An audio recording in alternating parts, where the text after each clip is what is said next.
a popular book I like called A Random Walk Down Wall Street by Burton Malkiel. So it's called Random Walk because effectively we wanted to test this theory. So you can imagine if you walked out of this street right now and did a walk and did a random walk, you might have one step an inch forward, you might do one little jump, you might do one of those silly walks like Monty Python or something. And he thought that this was a bit like the stock market because the stock market just can jump up and down or do nothing or do little steps.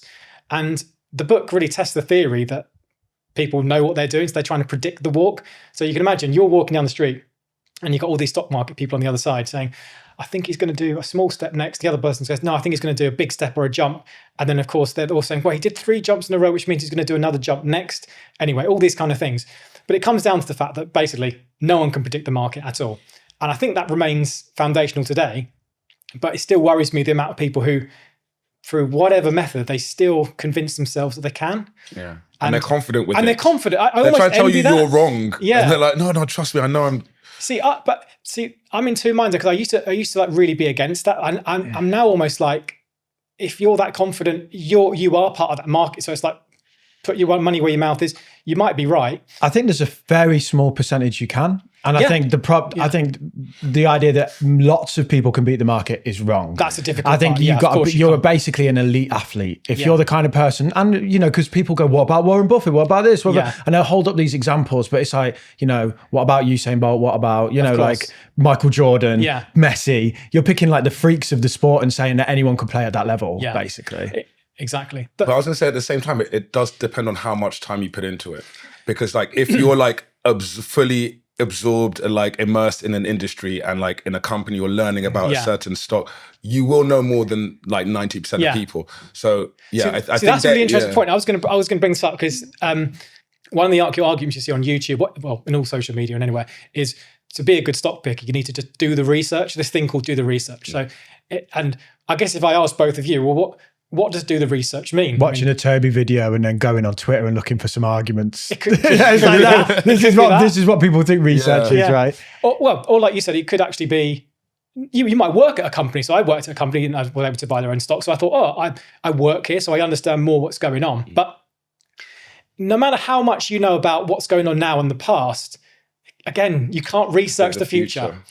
And I keep coming back to that. And it doesn't mean that, for example, let's say, a company like McDonald's or a company like American Express, like who's had a track record of doing well for decades.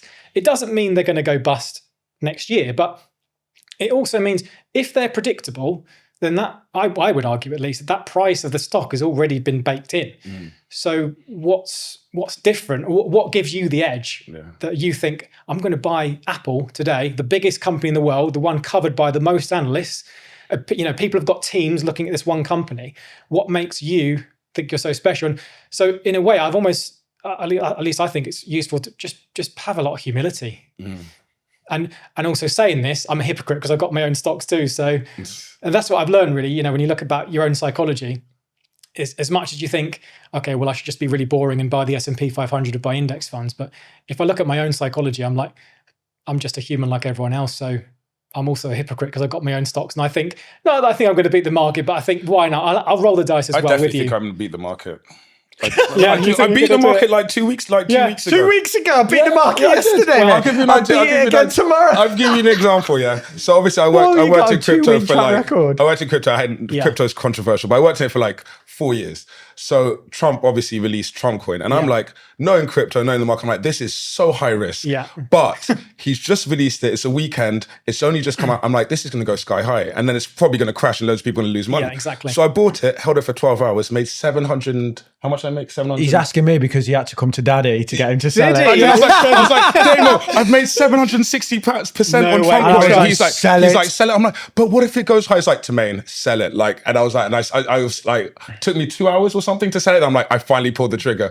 And then literally like 2 hours later, it crashed. So you did that happened. And I'm like, now he's a genius. Now I'm a genius. But when I lose money in like... tell him about rat token. Tell him about your rat token. When I lost money in like some other tokens, I'm like, it's not my fault. It's like... I got scammed. It's a Chinese releasing AI. Like there's always a reason. But when you do well, you're like, I'm a genius. I'm smarter than everyone else. So now the big question is, did you buy Melania? No. I did.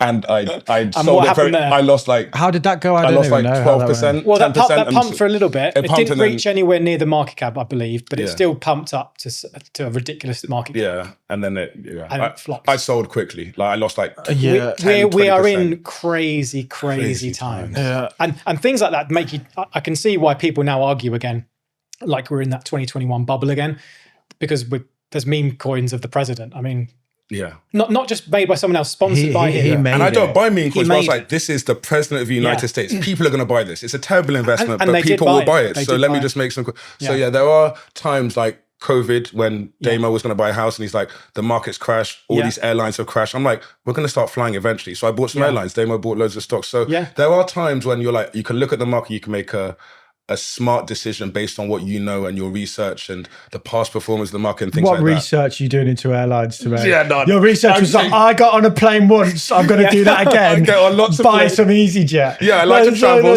Do your research. What research, really? No, more like crypto. I didn't do any research on that. That was just an instinct. But like, if you work in an industry, you can see like this is underpriced. You can tell if something's underpriced. There's a thing that it comes up a lot in the reading, and the best investors will always, they'll say you've got to be a contrarian. Because obviously the prices of all those stocks that you saw during the COVID dip, they went down because there was more sellers than buyers. There's more selling pressure. Yeah. So most people were panicking and scared. And you kind of thought, right, it's got to come back surely. So there's definitely like irrationality there.